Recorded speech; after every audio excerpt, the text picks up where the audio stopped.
I think we found at the last session that the thing that was probably most upsetting to the most people was the impact on families, the COVID vaccine impact on families and their children, and people care a heck of a lot about their children.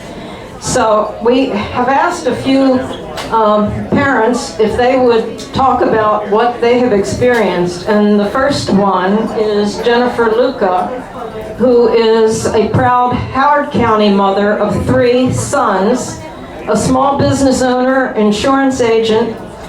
She recently fought the school administration to reinstate her son after an erroneous COVID scare, and ultimately she won her child's case.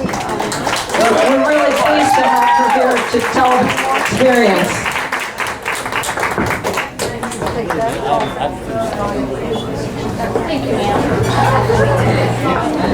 I wrote out what I wanted to say because if not, it'll be a little all over the place. Anyway, I want to start out by saying that this is not about a virus, and it never has been.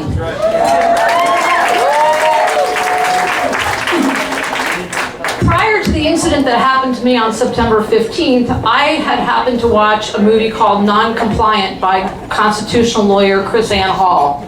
It had been recommended to me many months ago, and I never bothered to watch it, but I just so happened to watch it the night before this happened, and I'm pretty sure it wasn't a coincidence. I highly suggest everybody look it up, watch it. It's about 90 minutes, and everybody needs to learn what your constitutional rights are. If you ask yourself, the protocol that's coming down, is this guaranteeing my life, liberty, and pursuit of happiness? And if it's not, then don't comply. What happened to me was my 17-year-old son, who's a senior at high school in Howard County, Glenelg High School. He plays football and has since he was 7 years old. I will not have him vaccinated. I'm not against the vaccine if you want it, and I'm not an anti-vaxxer, but I'm not getting it. My family's not getting it. My son's not getting it.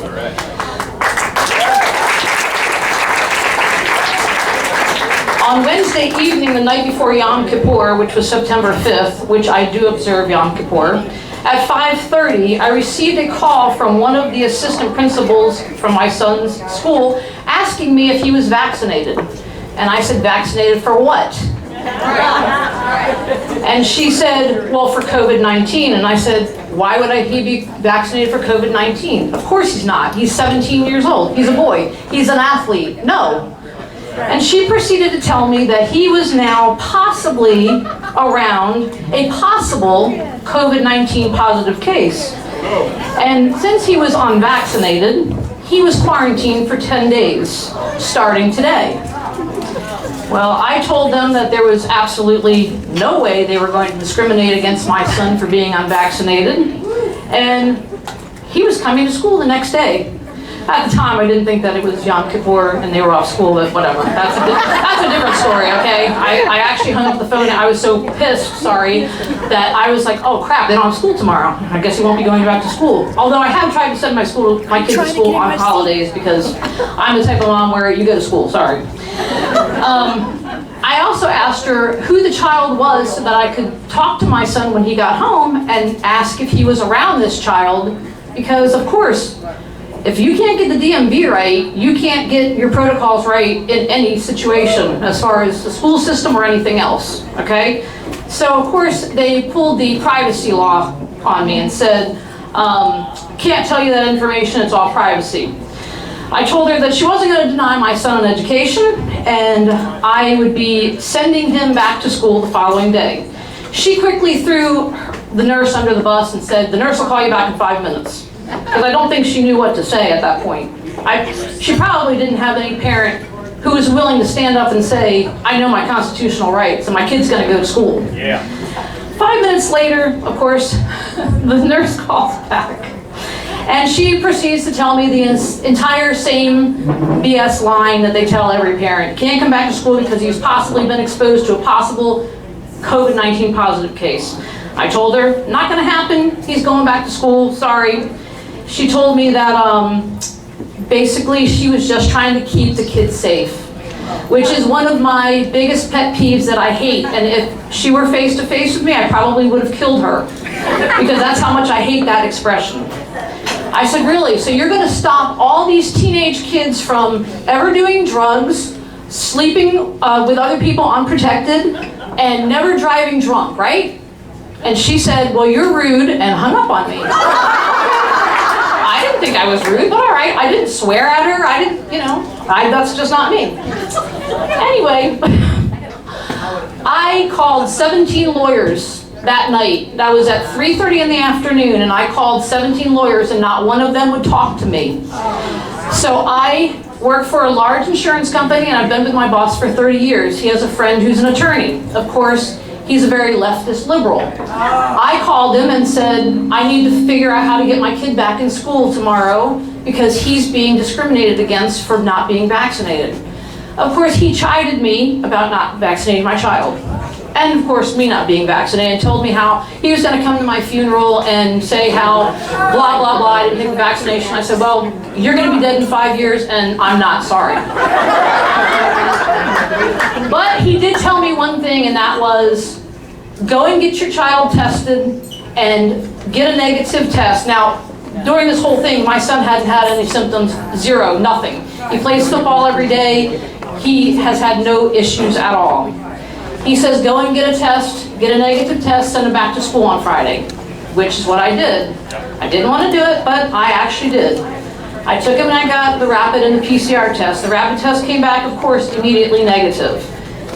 I sent him to school on Friday morning, and he was not like me. He's very calm, laid back, and he was like, what if they send me home? I was like, you call me. I'll come to the school. I have no problem doing that. He goes to his first period class, they immediately pull him out. At that point, we had the rapid negative test, and the PCR test had come back negative as well. They had everything. He gets in front of the nurse, and the nurse gives him these lines how, oh, we're trying to figure this out, I don't know, blah, blah, blah, all this BS. He's texting with me. I get a call from another assistant principal who tells me that there is absolutely no possible way that I can have my child at school on Friday, but guess what? He can come back on Monday, even though the initial protocol was 10 days, and it was the following Friday. I told her that it is time that people who don't believe that this BS crap should be going on should stand up and say, we're not going to take it. Yes. And she said to my son, after we hung up, I really like your mom. He made sure he came home to tell me that. Basically, I didn't win that battle. I told him I will win the war, though. We ended up going to his football game, which of course, he plays football. I couldn't play that night. His coach wouldn't give me an actual final answer whether he could play or not. He put it off on the director of athletics, who would not return my emails.